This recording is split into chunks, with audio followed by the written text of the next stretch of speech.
잠언 27장입니다.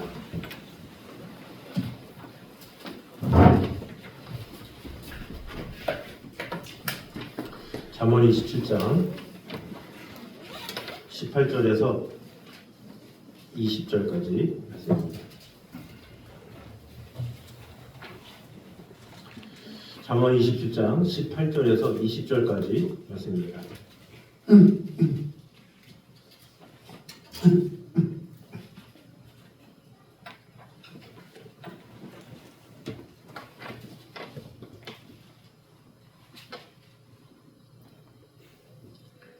우리 한 목소리로 같이 읽도록하겠습니다.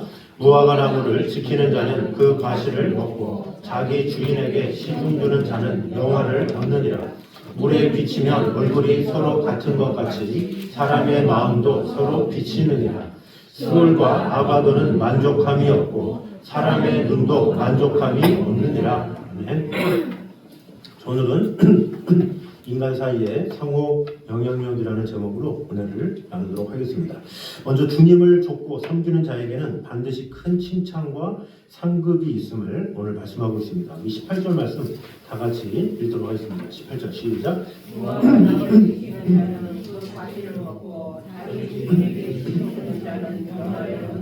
아멘. 자, 무화과 나무를 지키는 자는 그 과실을 먹고 자기 주인에게 시중드는 자는 영화를 얻느니라 이렇게 말씀하고 있는데, 무화과 나무를 지키는 것과 적셔서 그 과실을 먹는 것과 자기 주인에게 시중을 주는 것을 같은 예로 든 거죠. 그래서 주인에게 시중 두는 것이 곧 무화과 나무를 지킴으로 과실을 먹는 것과 같은 그런 비유를 말하고 있는데, 특별히 어떤 채소나 과일이 아니라 무화과 나무를 이야기한 이유가 있습니다. 뭐 채소나 이런 거는 1년 내에 많이 얻을 수가 있죠. 우리가 뭐 상추를 먹는다거나 뭐 깻잎을 먹는다거나 그러면 이렇게 물을 뿌리면 뭐 1년에 몇 번이고 계속 먹을 수 있잖아요. 그래서 그것에 있어서 뭐 수고를 하지 않는다 이러면 잘못이지만, 수고를 해도 좀 빨리 얻을 수 있는 그런 거죠. 그런데 이 무화과 나무는 열매를 맺기까지 여러 해를 기다려야 되고 또 오랜 동안 땀과 노력을 기울여야만 반드시 열매를 맺는 그런 열매라고 합니다. 그래서 이 무화과 나무는 노란색의 달콤한 열매로서 이스라엘 민족에게는 기묘한 식량으로 이제 쓰여졌죠. 뭐 우리나라 같은 경우는 무화과 나무에 대해서 뭐 있으면 있고 없으면 없고 이렇게 하지만 이스라엘 백성들에게는 아주 요긴한 식량 이상의 그런 열매이기 때문에 그 무화과 나무에 대해서 상당하게 심혈을 기울여서 이렇게 키운다 그러죠. 그래서 그 심혈을 기울여서 키우는데 그것을 열매 맺지 못한 것에 대해서 오히려 예수님도 책망하는 장면이 나오잖아요. 그만큼 무화과 나무를 키운다라는 것은 정말로 힘든 일이다라는 거죠. 꾸준하게 지속적으로 계속 해야 되는 것이기 때문에 그 열매를 제대로 열매 맺기 위해서는 1년 내내 집중해서 해야 된다. 그렇게 집중해서 1년 이상, 2년 이상 이렇게 하면 열매를 맛보게 된다. 이렇게 말하는 것인데, 그것이 마치 뭐다? 자기 주인에게 시중 두는 게 그렇다라는 거죠. 이 자신의 주인에게 시중 둔다라는 게 1년으로 되는 게 아니죠. 2년, 3년 쌓여서 연륜이 쌓이면서 정말로 이 사람이 나를 정말로 신뢰하는구나, 따르는구나 이렇게 알게 되는 거죠. 어떤 기업 같은 경우 보면 비서실장 이런 개념이 있잖아요. 그 비서실장이 그 사장 밑에서 있으면서 1, 2년으로 어떤 신임을 얻을 수 있는 게 아니죠. 5년, 10년, 15년 이렇게 있으면서 그것이 쌓이고 신임을 얻어서, 그래서 이 세상에서도 정치 세계든 어디서든 비서에서 시작해서 다 CEO로 가는 거예요. 왜냐? 5년, 10년, 15년 하다 보니까 이 사람이 제대로 된 사람이거든. 그러니까 그 비서실장을 오히려 키워서 오히려 대표가 되는 경우가 많이 있죠. 그만큼 어떤 일을 함에 있어서도 어떤 누구 밑에서 얼마나 지속적으로 하느냐 그것에 따라서 그의 열매는 다르게 맺어진다라는 거죠. 그런데 사람이라는 것은 한계가 있죠. 사람에게 충성하고 사람에게 마음을 다하는 건 한계가 있어요. 두 가지 문제가 있죠. 하나는 사람이 완전해도 그 사람이 영원하지 못하기 때문에 그렇고, 또 하나는 사람이 좋더라도 그 주인은 사람이기 때문에 변할 수밖에 없기 때문에 그렇죠. 진나라가 이 멸망한 다음에 진시황이 죽고 그리고 나서 이제 한 고조가 세워지잖아요. 그래서 항우와 유방 이야기 아시잖아요. 한우하고 유방.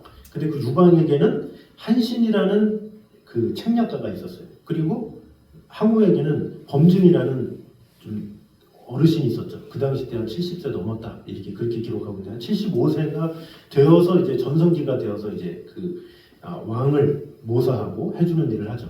근데 이 항우하고 유방에게 있어서 이 항우가 멸망을 당하게 되는데 그 계기가 뭐냐? 가장 결정적인 게 뭐냐라는 거죠. 그 수많은 전쟁에서 한신의 책략 그리고 범증의 책략 그것으로 인해서 서로 이겼다 졌다 이렇게 하면서 서로 승승장구하기도 하고 나름 꼭대기까지 올라갔어요. 근데 막판에 가장 그 상대를 무너뜨리기 쉬운 가장 마지막에 하는 게 바로 이간질이에요. 이간질. 그래서 그와 함께 했던 사람들을 모함하는 거죠. 그래서 당신과 함께 있던 사람들이 사실은 당신의 뒤통수를 친 거다라고 하면서 소문을 내는 거예요. 그런데 유방과 함께 있었던 한신은 그것에 넘어가지 않죠. 그런데 범증에 대해서 사람들이 이간질을 했어요. 한나라에서 이렇게 한 거죠. 그런데 범증은 어르신이고 사실 무슨 욕심이 있겠어요? 그런데 자신은 아무리 옳다고 얘기해도 항우가 믿어주질 않죠. 믿어주질 않아서 그래서 범증이라는 사람이 낙향을 해요. 고향으로 떠나고 이제 목을 매는 안타까운 결말을 하게 되죠. 그래서 이 항우라는 사람도 어떻게 돼요? 그 범증이라는 사람이 아무리 긴 시간 동안 그를 따르고 그에게 좋은 모사로서의 일을 하고 도움을 줬다 할지라도 왕이 한순간 믿어주지 않으니까 거기서 끝난 거죠. 그리고 유방도 마찬가지죠. 아무리 한신이 잘했다 그래도 그 사람의 삶이라는 게 영원하지 못하잖아요. 나중에 유방이 변하기도 하고 뭐 이렇게 돼서 결국에는 그 나라도 멸망을 하게 되죠. 그 한나라도. 그래서 결국에는 인간의 모든 역사가 마찬가지예요. 이 사람에게 충성을 다한다, 마음을 다한다 이것은 말로는 쉽지만 그것이 영원할 수가 없어요. 사람이 변하든지 세월이 변하든지 둘 중에 하나이기 때문에 이 세상의 것을 가지고 뭔가 영원할 것이다, 열매를 기대하기란 쉽지가 않다라는 거죠. 그러나 이 하나님 앞에서는 그렇지 않다라는 거죠. 왜냐? 하나님은 변함이 없으시기 때문에 그래요. 하나님은 영원하시기 때문에. 그래서 우리가 주님께 충성하는 게 그만큼 중요한 거죠. 그래서 주님 앞에 충성한 사람 중에 모세와 엘리야가 있죠. 그 모세와 엘리야가 주님께 충성했기에 나중에 산상수훈에서 어떻게 돼요? 예수님이 모세와 엘리야를 같이 부르죠. 대화를 하는 장면이 나오죠. 이 주님께 충성한 자는 끝까지 영원토록 돌보신다라는 것을 그 산상수훈을 통해서 변화산 사건을 통해서 보여주는 것이죠. 그래서 우리에게 주어진 일에 있어서도 마찬가지다라는 거죠. 내게 맡겨진 이상 최선을 다하고 정성을 다하고 전심을 다하는 것 그것이 필요하고 주님께서 영원하고 주님께서 온전하시지만 우리가 세상에 대해서도 마찬가지죠. 죽게 하듯이 최선을 다하는 것 우리에게 작은 일이라 할지라도 사소한 일이라 할지라도 전심을 다해서 마음을 다하는 것 그것이 필요하다라는 거죠. 그래서 에베소서 6장에도 어떤 일이 있든지 눈 가림으로 하지 말고 죽게 하듯 하라 이렇게 말씀하고 있죠. 그리고 골로새서 3장에서도 무엇을 하든지 마음을 다하여 죽게 하듯 하고 사람에게 하듯 하지 말라 이렇게 말을 하고 있죠. 그래서 무슨 일을 하든지 최선을 다하고 전심을 다하면 이 세상을 살아가는 동안에 사람이 변할 수도 있고 강산이 변한다 할지라도 내 마음을 누가 하세요? 하나님이 하셔서 하나님께서 반드시 갚아주신다라는 것입니다. 그래서 반드시 갚아주시기까지는 시간이 걸리는 거예요. 한순간에 되는 게 아니에요. 대부분의 많은 사람들은 6개월 해놓고서 내가 이 정도 했는데 1년 해놓고서 내가 이 정도 했는데 하지만 하나님 앞에서는 그렇지 않죠. 긴 세월 동안 변함없이 끝까지 순종하며 나아가는. 그래서 믿음의 사람 아브라함이나 뭐 이삭이나 그 믿음의 조상들이 왜 믿음의 조상들이 됐습니까? 하나님과 동행하는 시간이 평생이잖아요. 평생 변함없이 하나님과 긴밀하게 동행하며 나아갔고 글을 쓰셨다라는 거죠. 그래서 우리 신앙생활은 마라톤과 같고 긴 시간이 필요하다는 것을 우리는 알아야 돼요. 우리는 인간이 너무나도 연약해서 또 간사한 그런 게 있어서 한 1년 잠깐 하면 되게 많이 한 것처럼 되게 막 생색내고 그런 경우가 있어요. 내가 이렇게 했는데 5년 해놓고선 이 정도 했다고 그러고 10년 해놓고선 이렇게 했다고 그러고 하나님 앞에 우리가 얼마나 했다고 말을 할 수 있겠습니까? 우리는 그저 하나님 앞에 쓰임받을 수 있는 것에 감사한 존재죠. 그래서 주님, 저는 아무것도 한 것이 없습니다. 다 하나님의 은혜입니다 하면서 내 평생 주님 나라 갈 때까지 마음을 다할 때 하나님께서 그 마음을 아시고 하나님께서 쓰시는 거지, 내가 계수하고 내가 계산해가지고 내가 얼마를 했는데 이런 것은 하나님께서 기뻐하지 않으시는 모습이다라는 것을 알아야 합니다. 그러므로 누가복음 19장 17절 말씀처럼 주인이 이르되 잘하였다 착한 종이여, 내가 지극히 작은 것에 충성하였으니 열고울 건세를 차지하라, 이렇게 말씀하셨던 것처럼 칭찬은 누가 하느냐? 주인이 하는 거예요. 하인 스스로가 내가 했죠, 잘났죠, 이랬죠, 이런 거는 어린아이가 하는 거. 어린아이가 한 3, 4살 된 어린아이가 내가 했죠, 내가 이거 했어, 이렇게 말하지, 다 성장한 어른이 그럽니까? 그렇지 않다라는 거죠. 하나님 앞에서도 마찬가지. 칭찬은 누가 하느냐? 내가 하는 게 아니에요. 우리가 이전에 얘기했죠. 자화자찬하는 건 좋지 않다고. 하나님께서 하시는 거예요. 하나님께서 나에게 잘하였도다 이렇게 말씀하시는 거지, 내 스스로 내가 이렇게 했는데 저렇게 했는데 어떻게 해서 내가 뭐 모태신앙으로 태어나가지고 한 번도 뭐 주의를 빠진 적이 없고 뭐 성경을 몇 번 읽었고, 이게 자기 칭찬해봐야 아무 소용이 없는 거예요. 오히려 자기 칭찬해봐야 하나님 앞에 손해밖에 안 되죠. 그죠? 주님, 저는 무익한 자입니다 이러면서 하나님 앞에 헌신하고 마음을 다하면 누가 하냐? 사람은 모를지라도 하나님이 하셔서 하나님께서 칭찬하신다는 것을 알아야 합니다. 그러므로 우리에게 주어진 일 최선을 다해서 시간이 걸린다 할지라도 주님을 쫓고 온전히 섬길 때 반드시 큰 상급과 은혜가 있음을 기대함으로 말미암아 그 영원하신 하나님 앞에 전심으로 조건을 바라지 말고 최선을 다해서 끊임없이 헌신하며 나아가는 저 여러분 되시기를 주님의 이름으로 축원합니다. 자, 두 번째는 서로의 마음을 헤아려서 살피는 노력이 복된 공동체를 이루는 첫 경임을 보여주고 있습니다. 우리 19절 말씀 같이 한번 읽겠습니다. 시작.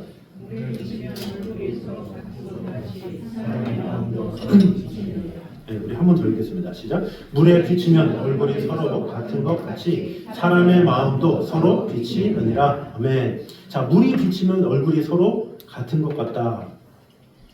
물에 비치면 얼굴이 같잖아요. 자기 얼굴이 보이잖아요. 마찬가지로 사람의 마음도 서로 비친다. 이 말은 상대의 마음을 보면, 상대의 상황을 알면 내 마음을 알게 되고 또 내 마음을 통해서 상대의 마음을 알게 된다. 이렇게 말을 하고 있죠.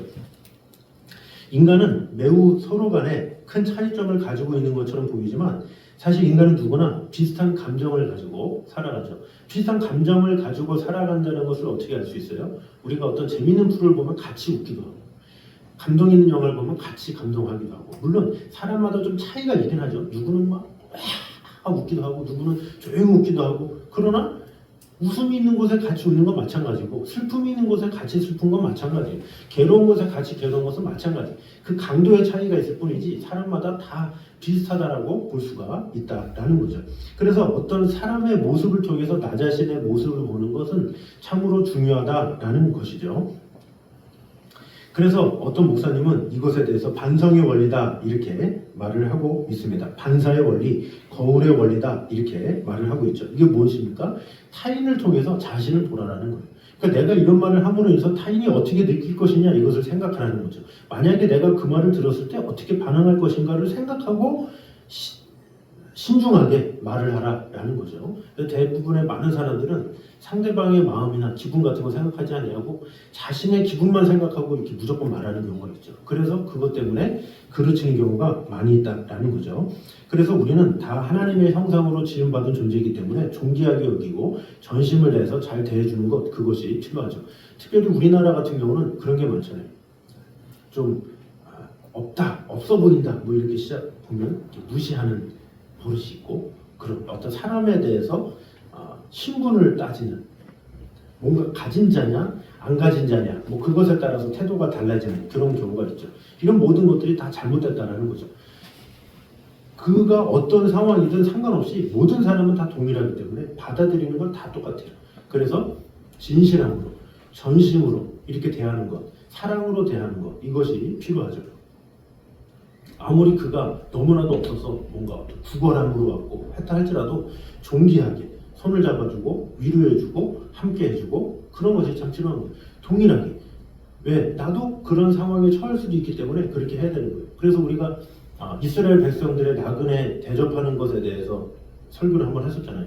나그네 대접에 대해서는 누구든지 다 손님을 맞는다고. 근데 이스라엘 백성들만 그런 줄 알았더니 제가 이 중국 버전 책을 보면 거기 보면 거기서도 손님이 오면 다 맞아줘요. 그냥. 손님이 오면 다 맞아줘. 대신에 그 안에서도 뭔가 상당히 나이가 많고 상당히 힘이 없고 이런 사람은 홀리하는 게 있더라고요. 그런데 뭔가 젊고 지나가는 나그네다 그러면 다 받아주는 그런 문화가 있어요. 역사적으로 그런 게 있어요. 그러니까 받아주긴 받아주는데 이 중국 사람들은 보니까 이 사람에 따라서 심없다 뭔가 아무것도 아니다 싶으면 홀대하고 근데 알고 보니까 그거 도사고 막 이런 경우가 있어요. 그러니까 뭐예요? 사실 거기서 말하는 건 누구든지 다 존귀하게 대하라 이런 교훈이죠. 우리도 마찬가지예요. 어떤 사람이든 어떤 재지도 말고 생각하지도 말고 동일하게 그도 하나님께서 세우신 영혼이라는 마음을 가지고 전심으로 대해라 이렇게 보여주고 있죠. 오히려 어떻게 보면 전심으로 대할 때 많이 가졌다 하는 사람들은 오히려 교만해요. 잘 듣질 않아. 그런데 나 연약한데요, 날 할 수 없네요. 이런 사람들은 오히려 잘 들어. 그래서 실제로 저도 교회에서 좀 도와주세요 이런 분이 있잖아요. 근데 그런 분들 앉으세요. 어떤 상황이 있어요? 들어주고 기도해주고 잘 들어요. 아주. 뭘 받으려고 하는지 모르겠지만 잘 들어요. 기도합시다. 잘 기도도 하고 영접 기도합시다. 영접 기도도 마음이 낮아 있으니까 그러니까 전심으로 대하고 또 그도 잘 받아요. 근데 오히려 뭐 지나치는 사람들 뭐 하러 왔어요? 뭐 하러 왔어요? 이런 사람들 붙잡으면 바쁘대. 바빠요 이러지. 그러니까 사람마다 어떤 상황에 따라 이렇게 다르는데 오히려 마음이 낮은 사람일수록 오히려 겸손하고 그런 것을 볼 수가 있어요. 그런데도 불구하고 우리는 뭔가 낮은 데 처했다 싶으면 무시하고 또 그렇지 않으면 그것에 대해서 또 그렇게 한 만큼 그대로 대하고 이런 것이 있죠. 그러지 말라는 거. 누구든지 다 동일하게 전심을 다해서 행해라 라는 거죠. 그래서 공자도 이런 말을 했죠. 자기가 싫어하는 것을 남에게 행치 말라. 예수님께서는 한 걸음 더 나갔죠. 그러므로 무엇이든지 남에게 대접을 받고자 하는 대로 너희도 남을 대접하라. 이것이 율법이요 선지자니라 이렇게 말하고 있죠. 너희가 먼저 마음문을 열고 다른 이들을 전심으로 행해라. 최선을 다해라. 그러면 그것이 율법이요 선지자고 너희가 그렇게 행한 대로 너희가 받게 될 거다 이렇게 말을 하고 있는 것이죠. 그래서 그거 평소에 얼마나 전심으로 대하느냐 마음을 다하느냐 그것에 따라서 하나님께서 갚아주신다는 거죠. 그렇게 한 것대로 하나님께서 은혜 주신다는 거죠. 그것은 하늘의 법칙이에요. 하나님께서도 말씀하시고 이 세상에 믿지 않는 사람들도 늘 얘기를 해요. 너희가 악을 행해? 그러면 하늘한테 벌을 받는다? 이것은 믿지 않는 사람들도 이야기하는 거예요. 하물며 우리가 하나님을 믿는 사람인데 하나님 앞에 우리가 거짓을 어떻게 행하겠습니까? 그래서 이 70인의 파송을 할 때 예수님이 뭐라고 그래요? 그 이웃에게 복을 내려라. 근데 복을 받지를 안 받는다 그러면 오히려 하나님의 복을 빌어라. 그냥 이렇게 얘기를 하고 있죠. 저주하지 말고 복을 빌어라. 왜냐? 그 복을 그들이 안 받으면 그 복이 너에게 임한다. 이렇게 이야기를 하고 있잖아요. 그래서 어떤 상황에서든 어떤 사람에게서든 우리가 상대에게 먼저 복을 들어주는 자가 되고 축복을 들어주는 자가 돼야 되지 자꾸 내 스스로가 어떤 사람을 재거나 또 그것에 대해서 내 스스로 판단하거나 그러지는 말라라는 거죠. 그래서 이것을 통해서 상대의 마음을 서로 헤아리고 살핌으로 말미암아서 먼저 우리는 어떤 유익을 얻게 되느냐 죄악을 사전에 예방할 수가 있게 되죠. 다른 사람이 죄를 범하는 것을 보면 나도 저렇게 하면 안 되지 어떻게 하면 안 되지 이렇게 서로 보면서 죄에 빠지지 않게 되고 둘째로 이웃이 진정 원하는 것을 행하고 원치 않은 것을 피함으로 인해서 말씀을 온전하게 실천할 수가 있는 것이죠. 그래서 우리는 항상 이웃에 대해서든 항상 마음을 다해서 나라면 어떻게 하고 또 내가 섬길 수 있는 것이 무엇이고 내가 축복해 줄 수 있는 것이 무엇이고 그것을 먼저 헤아리고 나아가는 자를 하나님께서 은혜 주신다는 것을 우리는 잊지 말아야 합니다. 그러므로 우리는 우리가 상대를 헤아리는 만큼 주님께서 우리를 헤아리신다라는 마음을 가지고 내게 맡겨진 그 영혼들 이 맡겨진다라는 것이 어떤 기간이 아니라 우리가 사회생활 할 때도 많은 사람들을 만나잖아요. 길에서든지 우연이든지 어떻게든지 만나잖아요. 그 만나는 만큼 만날 때마다 전심으로 마음을 다해서 헤아리는 마음으로 최선을 다해라 라는 거죠. 그럴 때 하나님께서 비록 상대가 잘못되게 한다 할지라도 하나님께서는 아셔서 다 갚아주신다 말씀하시는 것이죠. 그러므로 우리 모두가 서로의 마음을 헤아리면서 살피며 복동 경쟁체를 이루기에 힘쓰는 저 여러분 되시기를 주님의 이름으로 축원합니다. 마지막 세 번째로는 육신의 정욕만 쫓는 자는 결코 참된 만족과 행복을 얻을 수 없음을 보여주고 있습니다. 우리 20절 말씀 다 같이 한번 읽도록 하겠습니다. 시작. 수월과 아비도는 만족함이 없고 사람의 눈도 만족함이 없느니라. 아멘. 자, 여기도 같은 말씀이죠. 수월과 아바도는 만족함이 없다. 이것이 무엇 같다? 사람의 눈도 만족함이 없다. 그럼 수월과 아바도는 뭡니까? 이 수월과 아바도는 이 이전의 개역 한글에는 음부 그리고 아바도는 유명이라고 그러는데 각각 수월, 아바돈, 지옥 이것을 말하는 거죠. 그러니까 사후 멸망이 예정된 자들이 가는 곳, 가는 세계 그곳을 말하죠. 그래서 지금껏 수많은 나라와 민족과 영혼들을 집어삼켰죠. 근데 지옥이 이제 그만 쳤어 이제 지옥 뭐다 그럽니까? 아니죠. 지옥은 끝이 없어. 삼켜도 끝이 없다라는 거예요. 지옥에 수많은 죄인들, 악인들이 그렇게 가도 떨어져도 또 가도 끝이 없다. 더 삼키려고 하는 게 지옥이다라는 거죠. 그런 것처럼 뭐예요? 그런 것처럼 사람의 눈도 만족함이 없다. 이렇게 말을 하고 있는 것이죠. 그래서 어떤 이야기지만 간단한 이야기가 있습니다. 옛날 영국의 어떤 부유한 귀족의 집에 한 하녀가 살고 있다고 그러죠. 근데 그 하녀가 일을 하다가 한숨을 쉬면서 이렇게 말을 했대요. 5파운드만 있었으면 소원이 없을 텐데 이렇게 얘기를 했대요. 그러니까 막 일하다가 너무 힘드니까 너무 자기도 돈도 없고 막 그러니까 5파운드만 있으면 소원이 없을 텐데 이렇게 얘기를 한 거죠. 근데 그 이야기가 좀 크게 얘기했는지 주인이 그걸 듣고 5파운드를 줬대요. 쉽네 그러면서.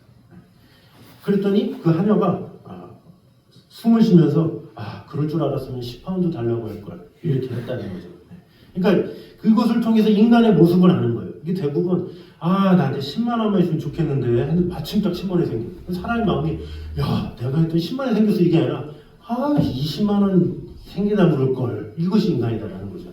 그래서 100을 주면 200을 원하고 1억을 벌면 2억을 원하는 것이 인간이다라는 거죠. 끝이 없다라는 거죠. 인간의 만족, 인간의 욕심은 끝이 없다. 이것을 보여주고 있는 것이죠. 그래서 이 여인이 하녀의 신분을 벗어나서 자유인이 됐어요. 그럼 자유인이 됐으면 끝입니까? 아니죠. 자유인에서 난 귀부인이 되고 싶어 이런 생각을 하겠죠. 귀부인이 되면 무엇이 소원이에요? 왕비가 되었으면 하는 게 소원이죠.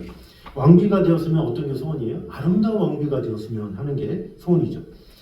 또 아름다운 왕비가 끝입니까? 난 영원히 사는 왕비가 되었으면 이런 생각을 하는 거죠. 이 사람의 생각이나 욕심은 끝이 없다라는 것을 보여주고 있는 것이죠. 그런데 하나님은 태초에 인류의 시조가 이처럼 하나님같이 되어서 영원한 낙을 누리려고 하다가 어떻게 돼요? 범죄하게 된 거죠. 사실 하와가 범죄하게 된 것도 뭐예요? 뱀이 너 이거 먹으면 하나님과 같이 돼. 그것 때문에 먹었잖아요. 자, 바벨탑도 왜 졌어요? 이걸 통해서 하나님께 가려고 하나님께 넘보려고 그랬죠. 그러니까 최고의 교만이 그런 거예요.